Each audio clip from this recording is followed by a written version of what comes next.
What's going on, geeks? You're listening to episode 357 of the Geeks Under Grace podcast. My name is Cody Armour. I'm here with LJ Lowry. Yes, who's back? Back again. And Shelly Nolan. Hello. This week, we're geeking out about the Ninja Turtles. Go Ninja, go Ninja, go. There you go. Nintendo. And Marvel shows, kind of.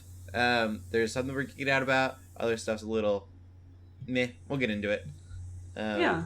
For that, LJ... Yeah. You went to a con while you were gone. Yes, I did. It was super cool. I went to How was that? I went to visit some friends in North Carolina, and the con was cool. I got to meet Ming-Na Wen. She signed my Blu-ray. Oh my gosh, so cool. And it was like she was real awesome. I actually took my buddy's oldest, who's about, I think she's like 5 or 6, with me because she found out like that's where I was going. And they were on the line next to me to go meet, my buddy was going to meet Joel McHale. And so I was like, yeah, sure, I'll bring her with me, whatever. And so she was real excited. And it was good. A lot of people there, a lot of really cool cosplay. Somebody cosplayed as like a giant Lego Deadpool. There was some like cool like Transformer stuff. We took some pictures of some Mandalorian. Like guys dressed up as like Mandalorians. I ended up getting some Funko Pops for a few people. Cool. I ended up... what else did I do? I got the artist who drew the iconic like Venom Lethal Protector like cover art, Mark Bagley. Ooh. He signed. I got a print from him that was signed. That's very cool. The one I do regret not getting a print from is Jeremy Clark, who is now slated to do The Last Ronin 2. And he's he did cover art for TMNT versus Street Fighter, and I should have got that print. I regret getting not getting that print. He was like Mark Bagley, the dude's been around for years, and so I get it. He's just like, oh, whatever, you know, but like the Jeremy Clark was awesome. That dude was so cool to meet him. He's done a lot. He's done a lot of stuff that, especially with, I think he's doing all of the new Last Ronin stuff.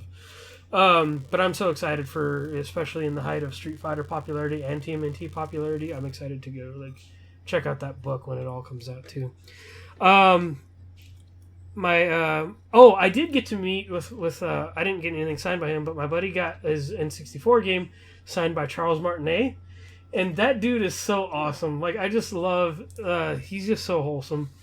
And he just turns on those voices like a switch. Like, just boom, like a light switch, just off and on. And just goes right into those voices.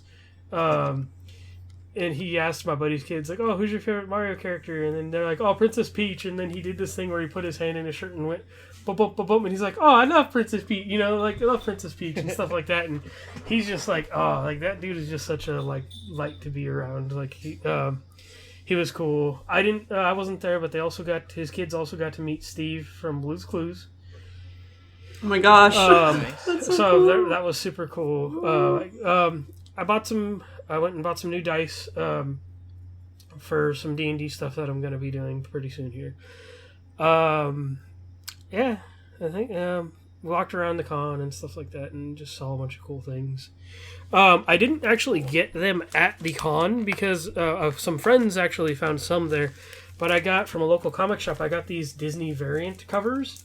It turns out they're actually only variant covers for Amazing Spider-Man and not the actual comics they're from. So I got this like old school like Avengers looking one. I guess this doesn't help if you're like listening to the podcast, but there's like that's like a classic one, and then I got like the new Avengers, like, you know, it's got all the Disney characters, and then I got Mickey Mouse and Captain America. Yes, and like Goofy's Iron Man. I got this Miss Marvel one too with Minnie as Miss Marvel. With Minnie as Miss Marvel, that's cool. Yes, there's one that I really want to get. It's like the Extremis cover for Iron Man, but it's basically Mickey dressed up in an Iron Man costume. They have one for Infinity Gauntlet, so there's actually one I want to get that's not out yet, where Mickey is actually dressed up as Cyclops, and it's an X-Men cover, and he's basically shooting a laser blast out of his eye, out of his like visor. I'm like, oh, but it was really cool to go support like a local comic shop and stuff like that too. The rest of my vacation, I played a lot of Unmatched, which is a really cool tabletop game, which I call like to me it's Deadliest Warrior with fictional characters. They got a bunch of the expansions. So basically, one of the things we did was like the Raptors from Jurassic Park versus like Alice from Alice in Wonderland or something. One of them we had like She-Hulk fighting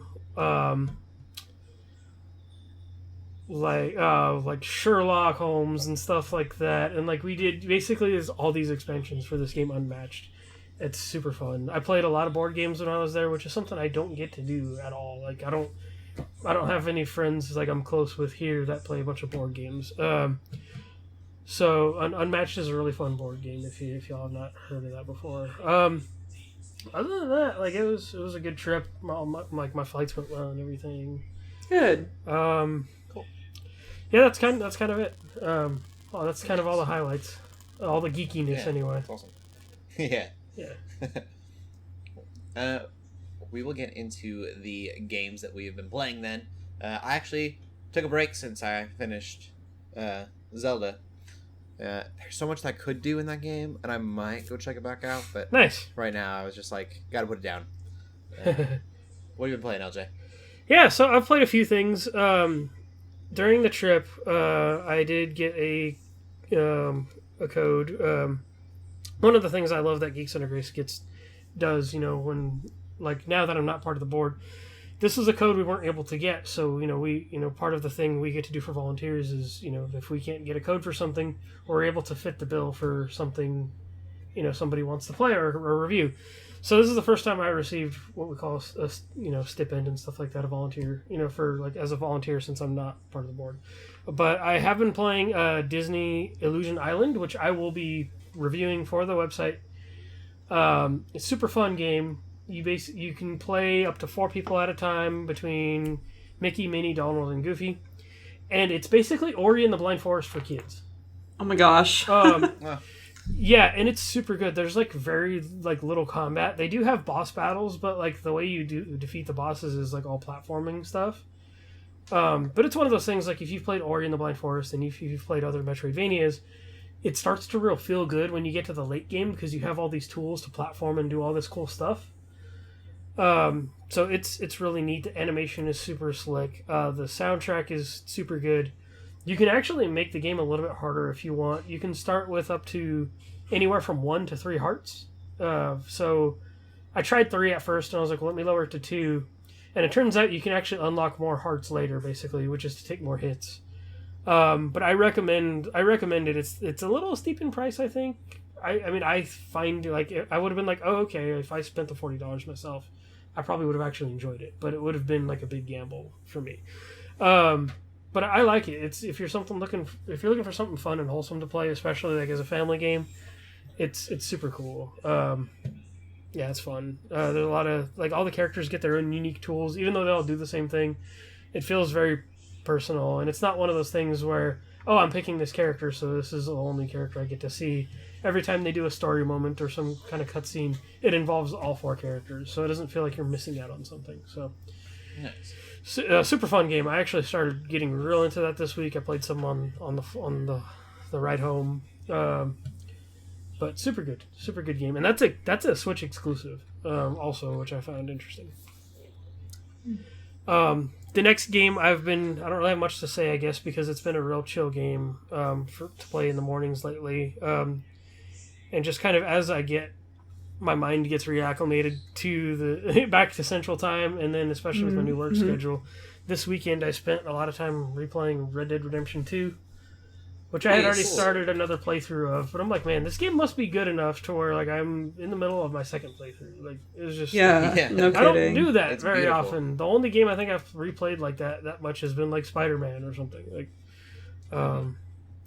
So yeah, and like I've still been playing a little bit of Final Fantasy 16, but that's like been more of like the evening game where like I'll play like an hour or so before I go to bed. But it's still chipping away at that too.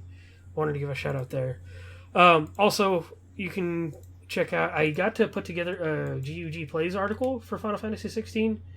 Yeah. Enough of us have played it on the writing department that have been excited about it and have been talking about it. We have our own spoiler chat for it. And so right before, like the night before I got on my flight, I was like, "Ooh, let me put this article together real quick." And so that's been a really fun thing to have on the site. I used a bunch of my virtual photography as like images for that article, and it's just really cool to see everyone's perspective on their time with the game. And then I even linked it back here to the podcast. I even put a link to, if people wanted to hear our thoughts on the podcast for those of us who have played it, then they can come check out a few of our older episodes. So Yeah. it was just real fun to integrate everything all into one piece like that. So yeah, that's what I've been up to for the gaming realm. Sweet. Shelly, you haven't played anything either? Nope. Not really. All right.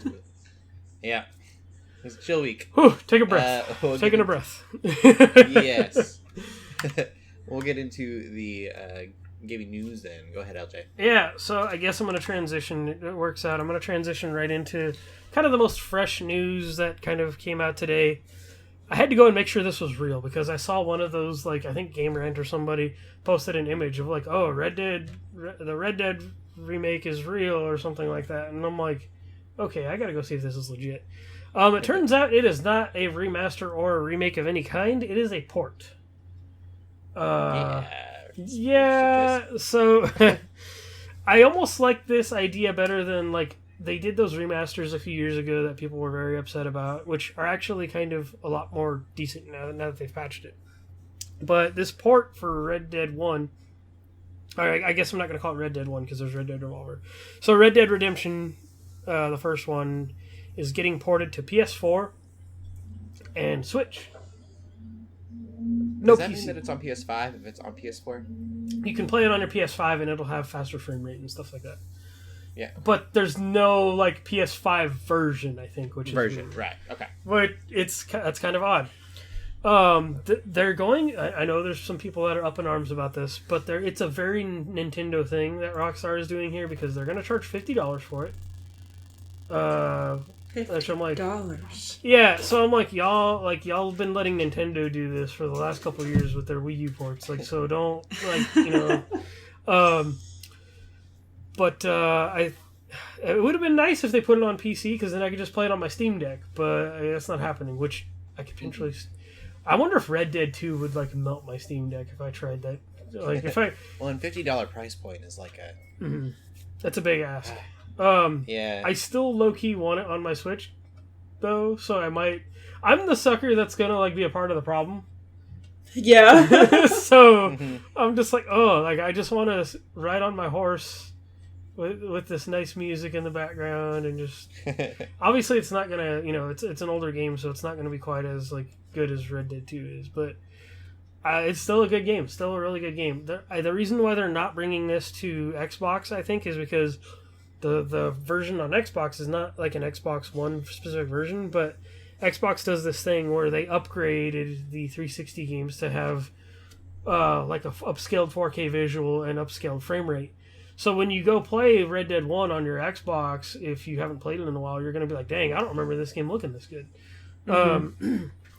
So I hope, it's just one of those things where I get why that's not coming to Xbox because they've already done the work there, it sounds like, or at least Microsoft has.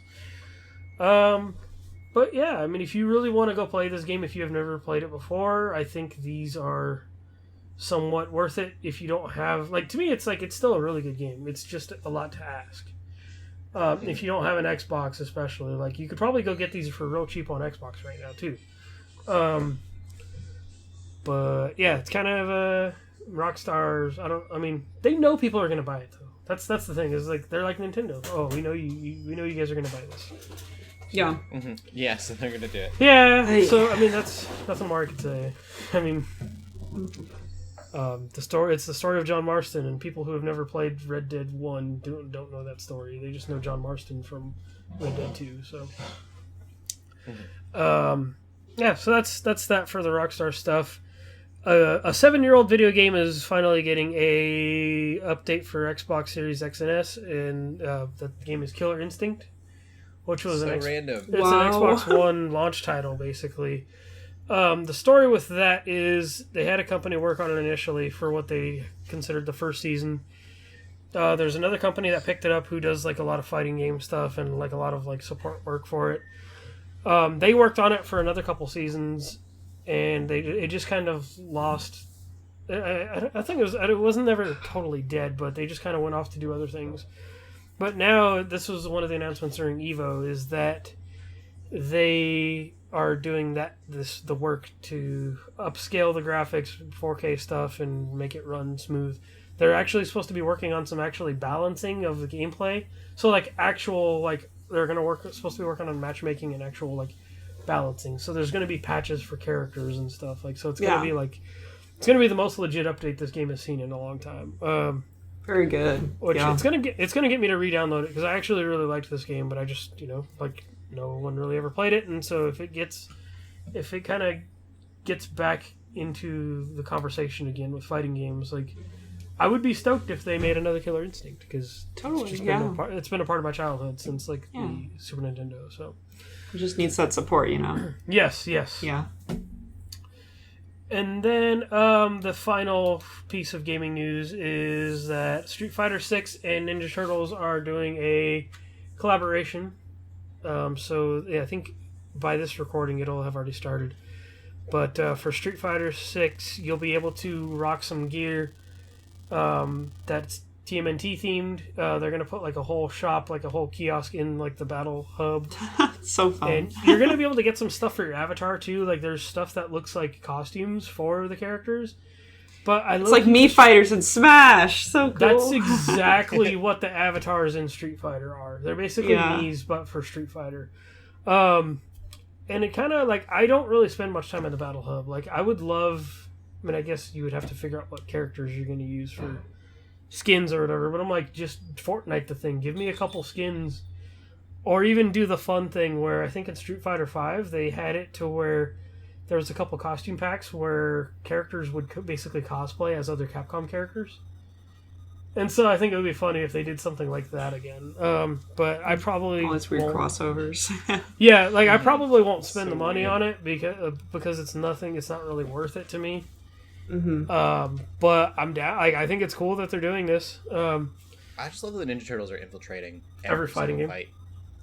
Yeah, it's amazing. Yeah, they're in Brawlhalla. I low key would want to spend maybe a couple bucks out on a Brawlhalla character, but yeah, they're definitely in that. Injustice. We were talking about this a few weeks ago. I feel like they were in Injustice as well. Yeah. We need a Tekken next. Yeah, Tekken. Oh. Tekken Turtles. Oh my gosh, a fight between Splinter and Heihachi would be the most epic thing ever. Oh my gosh. So good. I want that now. Yeah. Good stuff. Could you imagine Shredder in Tekken? Shredder would work actually really well. Absolutely, that'd be awesome. So perfect. Shredder would also work really good in Mortal Kombat. Mm-hmm. Yes. Usagi in Mortal Kombat or Tekken. Please! Dude. Yeah. Oh my gosh. boy. I do want to see Splinter and Heihachi throw down now, though. That'd be cool. Casey Jones at a. Casey Jones would. Oh, I would actually lose my mind. Really well. I would actually just die. I think in a good way. It's so cool. Yeah, Casey Jones would work really good. Even in Tekken, he would work. Yeah, totally. If you can put Negan in Tekken, you can put Casey Jones. So. Oh man. Negan literally just used his bat, in that game. They put Noctis in Tekken 7. I'm yeah, you can for crying out loud, yeah. You can put anybody in Tekken. I Yeah. guess. Yeah. So, who knows? Maybe we'll see some more collabs. I would be down for it though. So, yeah, that's gaming news. Sweet. We'll get into the movies then. You can start with your. Speaking of TMNT. Speaking of another good segue. Good movies. Yeah, go for it. Yeah. This was a good movie. I liked it a lot. I think one of our biggest takeaways from a non-spoiler perspective for my husband and I, because he's the one who really introduced me to TMNT, right? So he's even a bigger fan than I am. He was saying one of his favorite parts of just Teenage Mutant Ninja Turtles in general is that it's basically kind of canon that there's a bit of a multiverse of TMNT. For a while now, there's movies about different variations of the Turtles, and so there's no Turtles reboots. There's only ever just new and existing versions of the Turtles. So I think this is just another welcome addition to that multiverse, if you will. I think because I know I always get tired of just like constant reboots and things like that, but like this is a series where this just happens, right? This was totally unique, yeah. And it's totally unique. The art style obviously was very cool, and unique, and I really liked the music. The music choices were really good, I think, especially in comparison to... The soundtrack was so good. It's like they had, you know, already a really great original score, which, by the way, if you have watched the movie, look at the names of the songs of the original score on, like, Spotify or wherever. Ooh, like, they're genuinely funny. Like, they're definitely spoilery, so don't do it if you haven't seen the movie. Yeah. But I looked at it and I'm just like, oh my gosh, this is I need funny. to go look, but one of the scores in there almost sounded like one of the original, like, NES games to me. And I'm like, I need to go look and see if there's any correlation there. Like, yeah. And, so there was, like, some original stuff in there, but...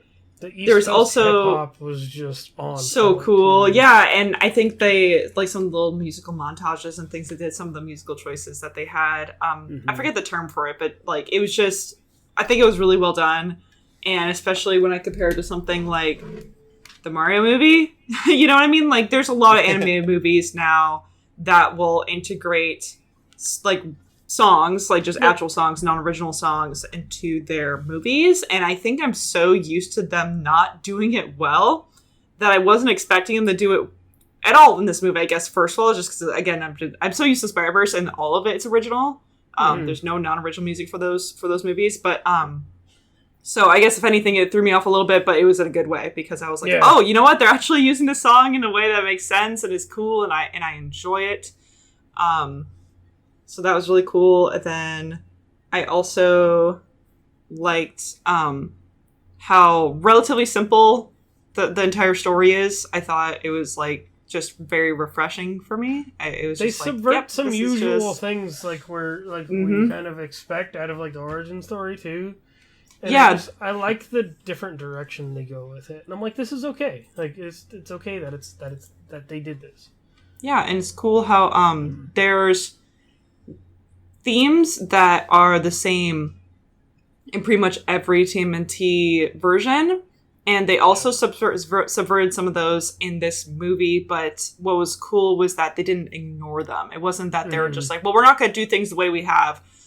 Instead, they just kind of took things in a different direction, which is going to lead to different consequences, and I'm not going to mention what those are exactly, because I'm not going to spoil the movie for anybody, but if you're a hardcore TMNT fan, you maybe know what I'm kind of talking about. Which I thought that was pretty neat. Was like oh, cool. So they're doing this now. Oh, they could just do this? No, they're doing it. Oh, now the consequences. Like sort of like seeing that. I thought that was very good, and I liked that a lot. And then the other thing that threw me off, but again, it wasn't necessarily in a bad way. It just like I wasn't expecting it. I was not expecting so many pop culture references or just like modern culture references, but it was like in a tasteful way. I thought. Oh, like, I think so. Yes, it didn't feel like it was overbearing or they were just trying to cram everything in there at once. It felt like actual teenagers like making references to things that they know. Absolutely, yeah, 100%. That's how I felt too.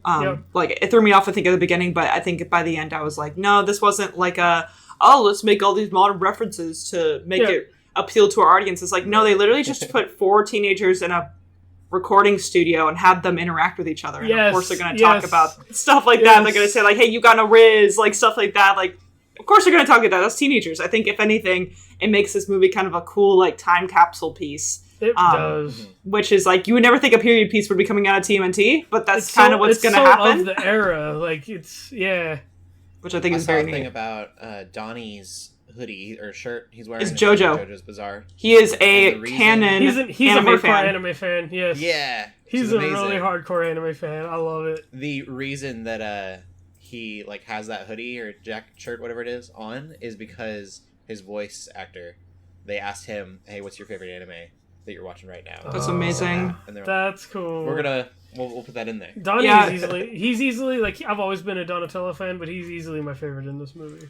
I think the other thing I'll sort of finish with is how much love you could tell went to this movie from so many different aspects, from the animation to the music to the voice acting to caring for the animators. Like I keep hearing about how The director and Seth Rogen, I forget the director's name, sorry. I thought But I thought Seth Rogen was I think they co-directed, but basically they wanted to make sure the animators weren't overworked and they had a good, healthy work-life balance. And I'm like, thank you, because it's like and the video game industry, they're so similar now where they're just like I read that pushing so hard for like a year ago.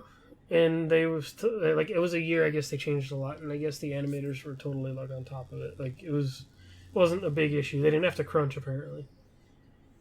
Yeah, totally. But anyway, that's those are my general thoughts. Definitely worth seeing. Very fun, very good movie.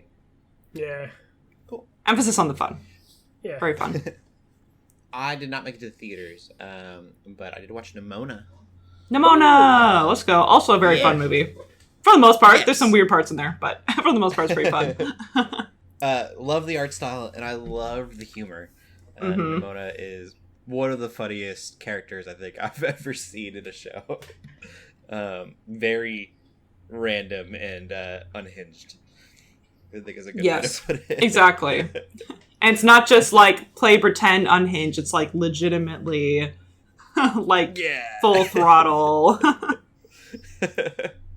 So I had a lot of fun watching it. I know that given this is, Geeks Under Grace is a Christian podcast, I feel like there are a lot of our listeners that are probably going to have a rough time with it because it is very, it features a gay couple as like the main characters, and then Nimona itself is kind of an analogy for transgenderism. But if all of that makes you uncomfortable, I would still urge you to watch it anyways, just because it is a fun watch. And I think that getting viewpoints that are opposite of yours is a healthy thing to do anyways. I think that the stuff about the analogies to transgenderism, I think are really done well here and can give a lot of people a better understanding of like the mindsets and stuff. Yeah, no, I would fully agree with that. Trans people have. Yeah. So if you're like, oh no, they're shoving the gay agenda, probably not for you. But if you come with an open mind and you want to actually kind of like learn some different viewpoints, I think it's a really good way to do it. Plus, it's at home. You don't have to like actually interact with anyone. Yeah, and it's like very easy to digest too. They don't try to make it some sort of like big thing. It's just it's very natural and explained very well, I think. Yeah. Tons and tons of fun to watch. We were laughing almost the entire time. My only critique with it is that if you watch trailers, Nimona is a shapeshifter. I wish that she had more favorite animals, because she kept changing into the same things. And I was like, come on, make more. Yeah. I was waiting for, and it would have been very Beast Boy, it's probably why they didn't do it, but I was waiting for a T-Rex. Could have at least got a dinosaur. I was waiting. Yeah. Totally. But yeah, no, I really, really enjoyed the movie. That's awesome. A lot of fun. Pretty short. It's on Netflix. So if you have Netflix, it's pretty accessible to watch. I say, check it out. Yeah. That's all that I watched, though. LJ, did you watch any other movies? No, that was it. Okay. I thought I saw something. Cool. Well, we will get into the movie news then. Yeah, no problem. We don't have a ton in the movie department today, but I think that's okay. So first thing I want to talk about is Nintendo has made a little bit more of a statement, proclamation, whatever have you, to basically acknowledge that, yes, the Super Mario Bros. Movie was very great financially for them, and they would like to keep doing more. So it is a little bit of a moot point. It's a little bit obvious, but I think the fact that Nintendo is finally like making that statement, especially talking about more IPs, it's like they definitely recognize that there's an audience for this, and it's not necessarily just for Mario. Like there's obviously a really high chance they're going to make another Mario movie because there's so much Mario content they can just make another one. Yeah. And people just eat it up like no problem. They totally could. Especially with the way the movie ended. Like, they definitely could just make another, and they probably will. As many as they want.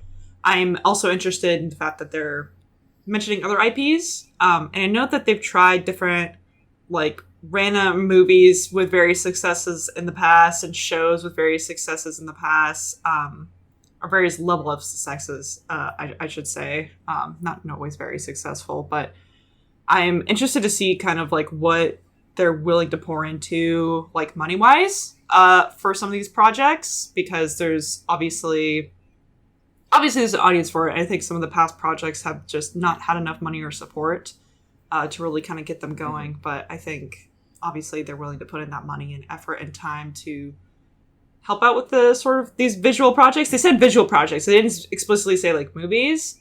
So that could be shows and that could be, anything else, honestly. But who knows? Maybe Zelda anime could be real, or maybe so cool. As a show.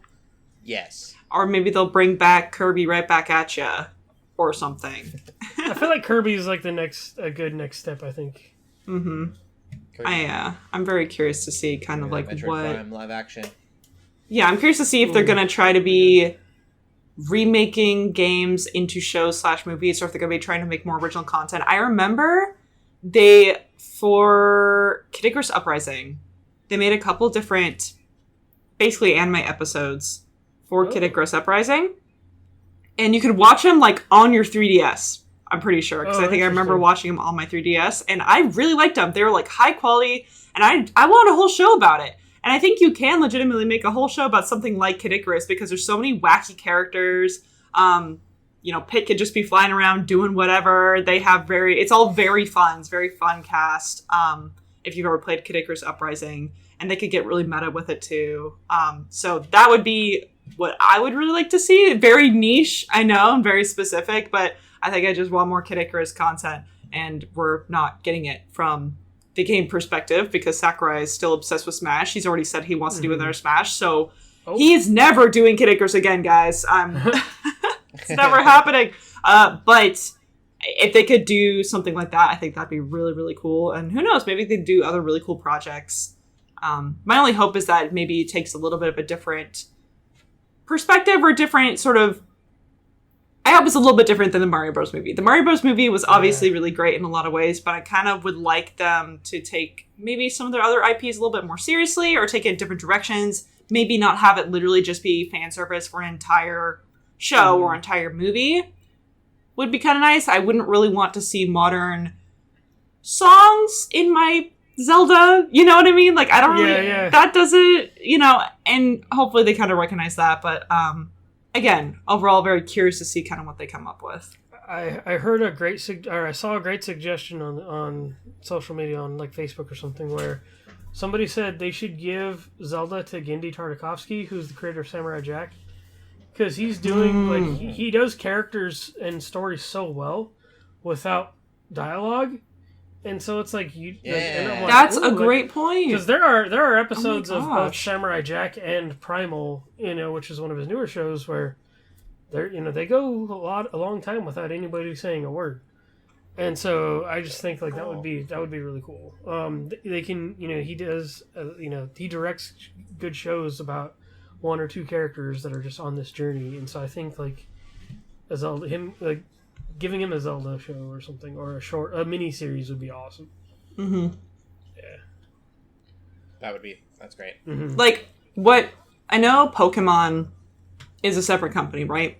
They only go on Nintendo consoles, but Pokemon Origins kind of thing. Yeah, but like what I really love about the Pokemon company is how much emphasis and how much, like, it's a little bit unfortunate that they don't put more money and effort into their actual games.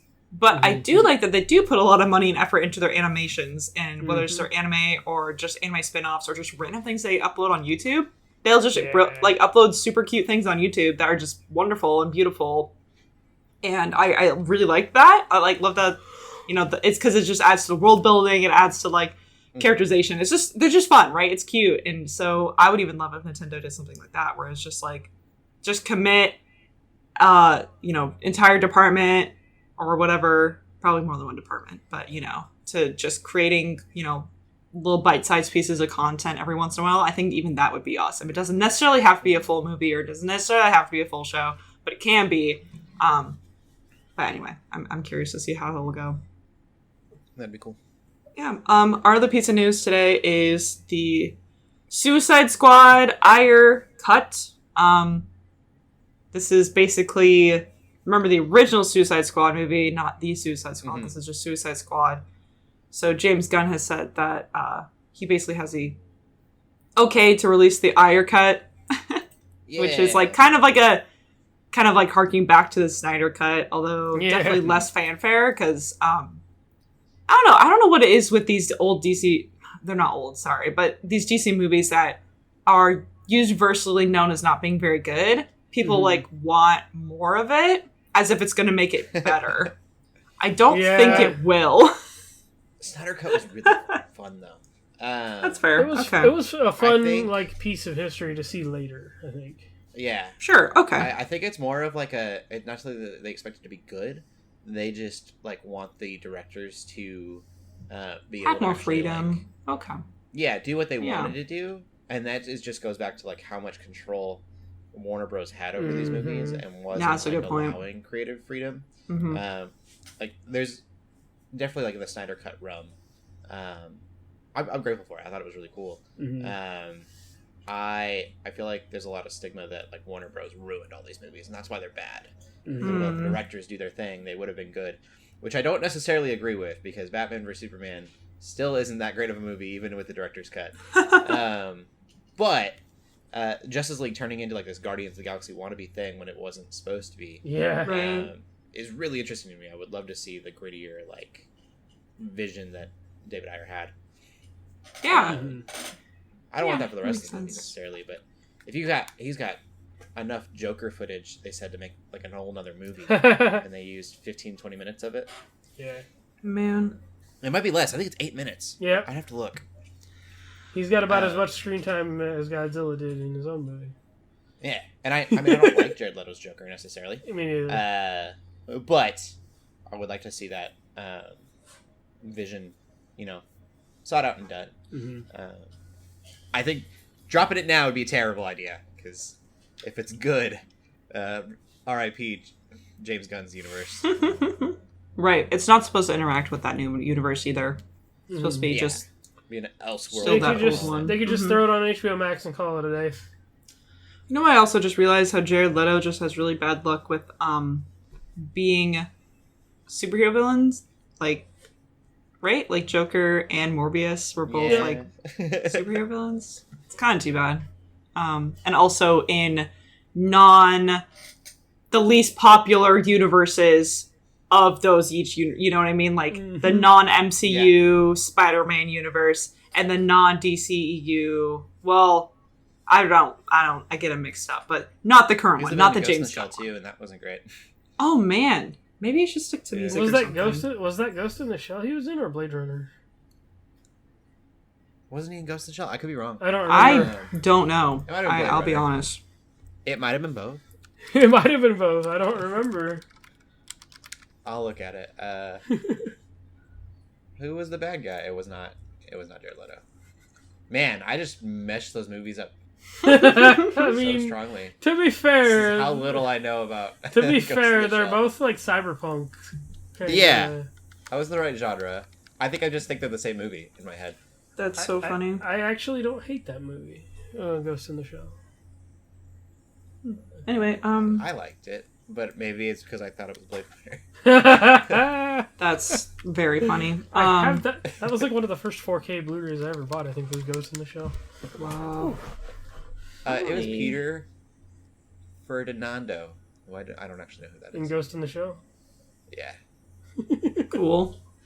Okay. Same thing. Yeah, sure, it's exactly the same. That's all we have for movie news. How forgettable that movie was. I liked it. Mm-hmm. There's a Bible study at geeksundergrace.com/Bible study on Ghost in the Shell that I wrote. So you would think I'd remember it a little bit. There might be one on Blade Runner as well. We gotta fact check that one. They're gonna read it and be like, "This isn't the movie we watched." This is gonna be Blade Runner. About Blade Runner. That's awesome. We'll get into TV shows we've been watching then. I finished Witcher 3. Nice. Season 3. How was it? I keep calling it Witcher 3. That's very funny. Not the Wild Hunt. Yeah. And they did something really, really wise, I think. A lot of people are mad about it, but it was a smart choice, and that is that they did not send Henry Cavill off in this season. That's a bit spoilery, but like something that viewers probably want to know is that like this isn't goodbye.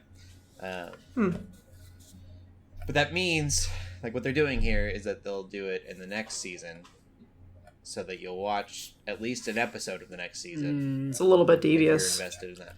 Yeah, so that they can hopefully, their hope is to, hook you into the story at that point, so you have to keep watching Hemsworth's version. Netflix is known to do that too. They're like, oh, we're gonna lead you to the thing, but we're not gonna actually do any big finale stuff until the next. Yeah. Well, as of right now, it's really not even set up for him to leave, which surprised me. I was kind of shocked. I figured these last 3 episodes were literally going to be, because it was like they released half the season and then they released these 3, and I was like, oh, it's literally the episodes that'll lead up to it. They could just do the James Bond thing and be like, oh, all of a sudden we got a new Bond. Yeah, I don't think so. I think he'll be a different dimension. Ooh, weird. Interesting. That's like a book thing, not really a game thing. Interesting. In the games, Siri does a little bit of dimension hopping, but That's true. apparently it's very prevalent in the books. Okay. I haven't read enough of the books. I've read a little bit, but We'll see. There is Witcher's is so convoluted. I don't know like what counts as like serious spoilers or not with it, because it's not really like important plot points. right. But like the thing that made him become a Witcher in the Witcher 3 video game, he does that again basically to give you new abilities. It's not a big story piece, it's just like something that happens. Okay. And I think it would have been cool if they would make him do that, and then the transfiguration like changes his face. Okay. Do this thing again. That'd be interesting. But I'm assuming dimension hopping will be Yeah. the culprits. But yeah, we'll have another. I guess I'll be watching season 4. I was going to watch this and probably be done with it, but they didn't give me the farewell that I wanted, so I gotta keep watching. Dang. Oof. You've done Support been hooked. Henry. Yep. I'm assuming he gets paid for any episodes he's in, so I'll keep watching as long as he's there, I guess. And that is. Oh no! And I watched the first episode of Adventures of Superman. And Nice. I want to keep watching. It's so good. It gets better every week. Yeah, I like it. It was a fun time. It is fun. Like, it's very fun. It's very simple, and the pacing is just wonderful. So, yeah. Yeah. It reminds me of like old Justice League shows, like the original that came out, and then but with this new like art style, and you can definitely feel the anime presence in it. Oh yeah. It feels very almost remixed to me. Yep. Yeah. There's stuff that you like It's if so you're familiar good. with Superman, you're gonna love in it, and then like if you're just never liked Superman but like anime stuff, you'll like it too. Exactly. The newest episode has one of my most favorite moments in the entire season. Like it's, Ooh. yeah, it's just, and it's not even that big of a moment, but I'm just like, it's so like profound and so Superman that I'm just like, that's the character, like so. Yeah, totally. I'm a big fan of all the characters are in the show. They've really made him in this like the way he's supposed to be, which is dumb to say, but like they've just they finally did it. Yeah, and they so figured out a way to make him relatable. They had the guts to go make him goody two shoes again and have a moral compass that's just so And strong that he'll just call other people out. It's to his detriment almost. Like Exactly, yeah. Yeah. So I'm hoping that James Gunn's Superman Legacy or whatever it's called, I hope it really kind of follows that purity that he has and really makes him just like super Boy Scoutish. Because I think that is like we've just been exposed to Zack Snyder's Superman for so long. I think we forgot. Like yeah. Not that I keep saying this. Not that Henry Cavill was a bad Superman, because he himself as Superman was really good. Yeah, but yeah. We just forgot what Superman was otherwise. I think exactly. Yeah. I totally agree. You can make him really naive and almost Captain America-esque. It'll work really well. Doesn't necessarily need to be patriotic. Just like good. But I even enjoyed him in like Superman Returns. He was still that like Boy Scoutish. Like like it was. It was a big reminder. Like, oh yeah, this is what Superman's supposed to be. A little more boyish naivety, I think, would help. I think that's really prevalent in this Adventure of Superman. Like, he's just almost seems like he's trying to figure things out, but he wants to do it the best way he can, and it's hard to do. Yeah, I'm just gonna try to do my best here. Just normal guy. Just normal guy doing normal things. I love it. It's awesome. I wonder how many episodes this has left, because like I don't want it to end. Me too. I'm like, oh, it's so good. It's a lot of fun. LJ, what have you been watching? Aside from Superman, I did watch Twisted Metal. That is actually the one thing. When I was at my buddy's house, we basically spent all of Friday and I guess Sunday barbecuing and watching Twisted Metal. Like we got up super early, put the grill on, like put the meat on there and everything.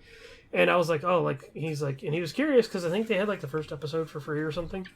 And he's like, oh, that was actually pretty good. And I'm like, all right. Like I was like, do you want to watch more? We can just use my Peacock account. You know, like that's the only reason I still have this account is to watch Twisted Metal. And it turned out to be really good. Like really, like it's definitely silly, but also just it's really solid. They basically take Twisted Metal and do their own complete thing with it. I would say somebody watched Road Warrior, the original Mad Max, which the original Mad Max Road Warrior, it didn't look very post-apocalyptic. It was just kind of like highways and fields and stuff, right? It was just kind of one of those things like almost like the apocalypse just happened kind of a thing. And they watched that, and obviously like so it's from the writers of like Deadpool and Zombieland. The silliness of it feels very Zombieland. But it's really good. It's worth it. I love Zombieland. Zombieland's one of my favorite movies. I think if you ever end up watching this show somehow, like you'll be able to see like what I mean. There's so much callbacks. There are callbacks to the video games too. They basically take the video game and just do their own thing with it. There's characters from the games that at first I'm like, oh, okay, who's this character? And then so all of a sudden I'm looking at a list of video game like characters you can play in the video game, and I'm like, oh, that's this person, and so like it's really fascinating what they did with the show. Sweet Tooth is really good. Will Arnett and Samoa Joe, because they both, Will Arnett does the voice. Sweet Tooth is great. Anthony Mackie is really good. Like honestly, Anthony Mackie just needs to do comedy roles, like action comedy roles. Like it feels like he doesn't do well with serious roles. Like I know he probably had some fun comments and things he said during like when they did Falcon and the Winter Soldier and stuff like that, but to me this is what he needs to be doing. I'm like, they put him in like a buddy cop movie with somebody or whatever, like and that I feel like he would really succeed in being this action comedy actor or something, because he does well. Stephanie Beatrice is really good in it too. Like she's been in a bunch of stuff. I like her in this too. It is very. I feel like I don't really need to say this because y'all should know, especially like if anybody's heard about Twisted Metal or seen the trailers. It isn't rated R. It is definitely rated R. Or TVMA, I guess, but it's super fun. I think it's a really good time. Cool. Yeah, it's good. Sweet. What about you, Shelly? You watching anything else? Yeah, so, besides Superman. I'm glad we're finally on all of us are watching Superman. Cody's one of us. I also finally started the anime Mob Psycho 100 because I read as far as I could in the manga before I couldn't read anymore because the next Dark Horse comic sort of English translation version, number 12 doesn't come out until like September, and I'm like, really? So I'm still kind of reading through that, but because I just want more of it, we decided to start the show. And we're still in season 1, and obviously I know everything that's happening. I'm very, very impressed with the accuracy that it has to the manga. Like, it's basically, like, you have scenes directly from the manga, dialogue directly from it, but the freedom of like, the art style and animation styles, they really take off, which is so cool. And, like, even the manga had, like, sort of fun little, like, art style changes every once in a while, but usually, like, not quite to the extent that the animation goes. I think it's so cool, and I think it, like, works so well for what it is, and works really well for the show and the comedy. It really is, like, there's not many times in which I think, like, I mean, to be fair, I don't read a lot of manga, nor do I read a lot of manga and then watch an anime of it. Usually I'm more of a like, oh, the book was better kind of person, generally speaking. But I think right now, if I had to choose one, I'd choose the anime, just simply because they do have that freedom of that media of being able, or that medium, sorry, of being able to just express themselves in so many different animation styles. I think it's so effective. I think it's watched honestly a season or two, and it's really good. I enjoyed it. It's fun. Yeah, I think it's on par. I think to become a favorite show of mine. I mean, my favorite anime is Kaguya-sama's Love is War, and I definitely want to like finish watching this show before seeing if it takes that title or not. But I really freaking enjoy it. Like, I love all the characters so much. I love Mob as a character so much. I love Reagan.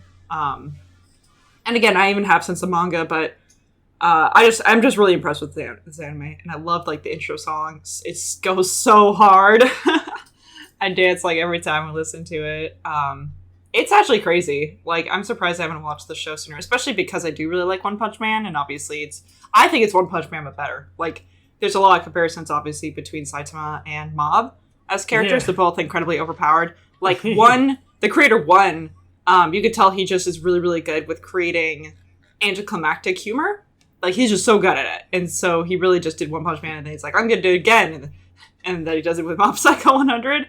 But I think it's still really brilliant. I think it's awesome. I think that Mob kind of just reminds me of Saitama, but with adolescence. It's like he has all these emotions he's dealing with, and that can get outpoured through his powers, which he has to kind of like control and figure out. But people still just aren't really a problem to him. Like, he can still just pretty much beat anybody.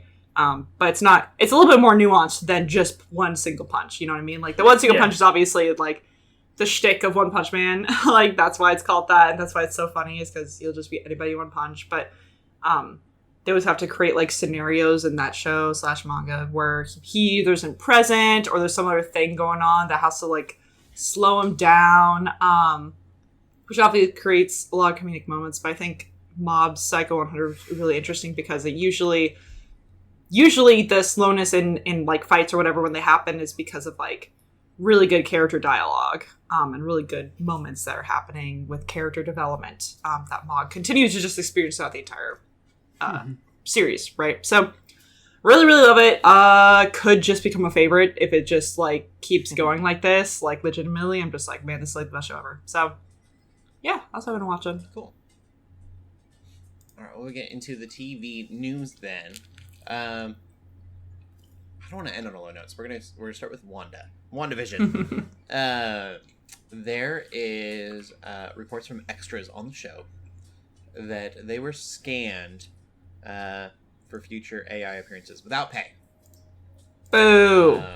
Which is what this part of the strike is about. Yeah, like, this is exactly what the strike is. Like, part of what it... Yeah, like, oh, you did the thing you weren't supposed to do. Mm-hmm. Yeah. So extras had digital replicas created without additional payment. There's so they much didn't even get paid for the scans, let alone future uses. That's bad. I'm sure it was like, if you want to be in the show, you got to take a scan. At least send them some royalty checks or something. Like, so sad. I don't know how you do that with a streaming service, but they got to figure out a way. Mm-hmm. Or at least pay them a ton up front if you're going to do that. But I doubt that's what happened. They probably got paid a regular amount that an extra would get. They probably didn't get paid extra from on top of that. So, from the get-go. You can just put them in any like movie you want, TV show you want now. That's terrible. Yeah, it's rough. Like, I hope that this strike fixes things and they get laws in place and rules in place, regulations, so that they can't just use these without permission. Yeah, and it's like, sure, even if it was consensual in a sense of they signed up for it and it was in their contract, the fact that they have no power or control as to what their face in the future is going to be used for, because sure, it could just be for extras again, but it could be for a bad guy. It could be for someone who's getting murdered. It could be for like so many things, and all of a sudden that's going to become that's going to be associated with you, especially if you don't even know. You have like friends and family reaching out to you, be like, "Is this you?" And it's you. It's like your face doing or experiencing something awful, or getting humiliated or embarrassed, or something just very vulnerable. And then it's not even like it wasn't even done with your consent. Like that sounds so bad. Like, it's that kind of goes from like the, when people become memes, it's like doing that, but like on another level, because at least when you become a meme, most of the time there's like still something that originally you were like had some control over that eventually, you know, blows up. But this is like, people have so much more creative power over it in a bad way. I don't know. It's kind of scary. Yeah. Even if you got paid less than actually showing up, like, you should be paid something. So that's gross. I'm sure they're not the only people that have done it. If WandaVision's been doing it, I'm sure all the other Marvel shows have been getting their scans in. Yeah. Other thing that Marvel's doing that's a cooler thing is I Am Groot Season 2. I Am Groot was that like strange little mini episode show, mini series. They're little shorts. I don't think they're very long. I actually haven't seen I Am Groot, and now that I'm seeing Season 2, and it looks adorable. I feel like I have, but it was one of those things where I feel like it was so short, I watched it within like an hour or however long it ends up being, and I totally forgot about it by the time I was even done watching it. Like, it was... I forgot that it existed. Yeah. I mean, it's like the Baymax one. Like, I remember seeing a few episodes of that, and just after that, like, nothing. Like, I don't even remember what happens in it. Like, the trailer for this has him flying past the Watcher, and I'm intrigued. Interesting. Yeah. Don't know if it'll have any, like, purpose, but I was like, okay. I mean, there is going to be, like, a What If Season 2, right? Yeah. Crossover in Marvel, who would have thought? But this looks adorable. No scans were used in the making of this. That we're aware of. Show. Yeah, that's true. I guess technically there's probably a scan for Groot. I'm sure they use no-caps in some way, but little different. No AI, hopefully, used in that. Did you know that AI was used for Secret Invasion? Just the intro. Theme? For the intro, yeah. But from what I understood, the art that it still was originated off of was original/consented to do that. So. Oh, that's cool. From what I gather, who knows if that's the truth, but... Way to make it ethical. Yeah. But that is it. Are we geeking out about anything else this week? I am. I do want to... It's a little bit of promotion as well. I'm doing a campaign with a buddy of mine. He basically wrote his own tabletop RPG within like a few weeks, called The Book of Astra, and it's basically like Fallout style themed, like post-apocalyptic, like sci-fi. I guess he eventually wants to turn it into like a legit like PDF and things like that. Like he can get it kickstarted. But myself, he's DMing, and myself and a bunch of people from Comics Under Grace. Another group out there that does their own campaign on like Mondays. We're all getting together and we're playing in this thing, and so we're actually going to stream it. I believe it's 8:30 Eastern on a Sunday evening, and then so I'm actually helping turn that into an audio form so people can catch up on Spotify, and like that's awesome. We're even going to throw up like the sessions on YouTube and stuff like that. Not that like we're trying to make content out of it, but it's just something like, you know, we want people to check it out if they want to, and eventually we want to push this thing out to like other people for more people to use. And it definitely has D&D mechanics at the core of it, but he's definitely got his own things in mind and stuff like that, and it's super cool. I'm excited for it. I bought some new dice the other day at the convention.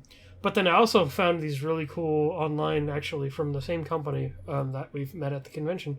But they're like a Weird West themed like set of dice, and they're like brass, but they look like they're like got a bunch of like gears and cogs in them and stuff like that. I'm like, I don't need more dice, but I'm buying these because it fits with the theme. So, but yeah, I'm super stoked for the campaign, and I'll definitely talk a little bit about it every now and then here. So, but it's just, I'm excited because y'all gave me like serious FOMO talking about D&D, and now like I'm basically playing again. So I'm excited. Yay. Good. Yeah. And usually, just one small thing as I continue my comics and manga reading. I'm now starting The Legend of Arslan, or the heroic Legend of Arslan, which actually I watched the anime for. It's the same creator as Fullmetal Alchemist. But no one really knows about it. No one really talks about it. But the anime unfortunately got canceled. Like, there was 2 seasons, and then there's just no resolution, which is such a bummer. And I actually... Koei Tecmo actually made a video game on PS4 a few years ago for that. Yep. I remember that. Yeah, but it's... I liked it. It wasn't like super duper amazing or anything, but I definitely wanted more of it. It was basically, it really felt like Fire Emblem, the anime, but not Fire Emblem, obviously. Because just it sort of focuses on this prince who has like this party of people following him, and he's having to sort of reclaim his kingdom and things of that nature. So I realized I could just read the manga through my library app, and I think I can read it all the way up to, what's crazy to me that I didn't realize is that this started back in like, I want to say like 2013. It's still being released 10 years later, which I did not anticipate. I really fully, like, I was like, yeah, I'm going to read the manga, totally thinking that's completely over, and it's not. And who knows, maybe it will be by the time I like finish it all, because it's going to take a while. But that's crazy to me. That's still going. But if anything, I'm glad it's still going rather than being canceled. And who knows, maybe there's still a chance of them either finishing the anime or just doing a new one. Maybe if they finish it and it has success, then they'll remake it or something. But I don't know. I just liked it, so I'm reading through that. That's awesome. Yeah. Cool. All right, well, we will end the podcast there then. Shelly, where can they find you at? You can find me on Twitter, still just saying Twitter, at TheShellshock24. And LJ? You can find me on Instagram and Twitter at LJ Paladin. You can find me on x.com. It's just so, I don't like It's it. so bad. And mostly Instagram. At Cody Ever. Keep gaming, keep praying, and God bless. Bye-bye. Peace.